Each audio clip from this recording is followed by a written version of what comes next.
नमस्कार, आप देख रहे हैं ब्लू एक्सप्रेस न्यूज। मैं हूं आपके साथ शालिनी। आओ बढ़ते हैं आज की बड़ी और खास खबरों की ओर। गुजरात के वडोदरा में ब्रिज टूटा, कई वाहन नदी में गिरे, 2 लोगों की मौत। आज सुबह गुजरात से एक दर्दनाक हादसे की खबर सामने आई है।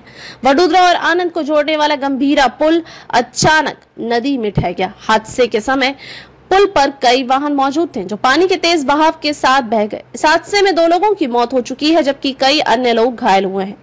हादसे की जानकारी, गंभीरा पुल महिसागर नदी पर बना एक प्रमुख कनेक्टिव ब्रिज था जो वडोदरा और आनंद जैसे 2 बड़े शहरों को जोड़ता था। मंगलवार सुबह अचानक पुल का एक बड़ा हिस्सा भरभरा कर गिर गया। हादसे के समय कम से कम 5 वाहन पुल पर मौजूद थे जिनमें से सभी नदी में गिर गए। यह खबर फैलते ही स्थानीय लोगों में अफरा तफरी मच गई और देखते ही देखते घटनास्थल पर भारी भीड़ जमा हो गई। रेस्क्यू ऑपरेशन और पुलिस की प्रतिक्रिया। घटना की सूचना मिलते ही स्थानीय पुलिस और दमकल विभाग की टीम मौके पर पहुंची।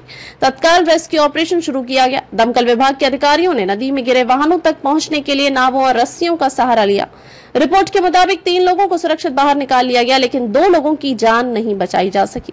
पुलिस ने बताया कि नदी का जलस्तर बहुत तेज था जिससे रेस्क्यू में काफी मुश्किलें आई। हालांकि स्थानीय लोगों की मदद से प्रशासन ने तुरंत राहत कार्य शुरू कर दिए।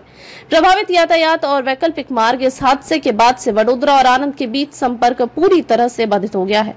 हादसे के बाद दोनों ओर वाहनों की लंबी कतारें लग गई हैं। पुलिस प्रशासन ने तुरंत यातायात को डाइवर्ट कर दिया है। अब लोगों का वडोदरा से आनंद या आनंद से वडोदरा जाने के लिए लगभग 40 किलोमीटर लंबा रास्ता तय करना पड़ेगा। पुल की हालत और संभावित लापरवाही। स्थानीय नागरिकों के अनुसार गंभीरा पुल की हालत पहले से ही खराब थी। कई बार इस पर दरारें और कंपन महसूस किए जाने की शिकायतें की गई थी, लेकिन समय रहते उसकी मरम्मत नहीं की गई। अब सवाल उठता है कि क्या यह हादसा संवेदनशील ढांचों के रखरखाव में लापरवाही का नतीजा था?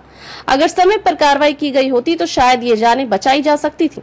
प्रशासन की प्रतिक्रिया और जांच की शुरुआत। घटना के बाद जिला प्रशासन और नगर निगम की टीमें भी मौके पर पहुंच गईं। अब इस पुल दुर्घटना की तकनीकी जांच शुरू कर दी गई है। जांच में यह पता लगाने की कोशिश होगी कि पुल किन कारणों से गिरा। क्या यह निर्माण में खामी थी, मेंटेनेंस की कमी थी या फिर हालिया बारिश से हुआ असर। राज्य सरकार ने भी इस मामले पर रिपोर्ट तलब की है और हादसे की गंभीरता को देखते हुए कई वरिष्ठ अधिकारी मौके पर भेजे गए हैं। स्थानीय लोगों में आक्रोश और डर का माहौल। घटना के बाद से स्थानीय लोगों में गहरा आक्रोश है। उनका कहना है कि अगर प्रशासन समय रहते सजग होता तो यह दर्दनाक हादसा टाला जा सकता था। स्कूल बसें, ऑफिस जाने वाले कर्मचारी और आम लोग इस पुल का रोजाना इस्तेमाल करते थे। अब उन्हें कई घंटे लंबा सफर तय करना होगा। साथ ही डर भी रहेगा कि कहीं अन्य पुलों की स्थिति भी ऐसी ना हो। निष्कर्ष, वडोदरा का गंभीरा पुल हादसा सिर्फ एक संरचना की गिरने की नहीं बल्कि सिस्टम की लापरवाही की गवाही देता है। 2 लोगों की मौत और कई जिंदगियों के खतरे में पड़ना हमें सोचने पर मजबूर करता है कि क्या हम बुनियादी ढांचे को इतनी प्राथमिकता दे रहे हैं जितनी देनी चाहिए। अब सबकी निगाहें हैं प्रशासन और जांच एजेंसियों पर ताकि जिम्मेदारों पर कार्रवाई हो और भविष्य में ऐसे हादसे ना हो। ऐसे ही लेटेस्ट अपडेट पाने के लिए हमारे चैनल को लाइक, फॉलो, सब्सक्राइब करें और बेल आइकन दबाना ना भूलें। अगर आप हमें फेसबुक, ट्विटर या इंस्टा के माध्यम से देख रहे हैं तो हमें फॉलो और कमेंट करें। धन्यवाद।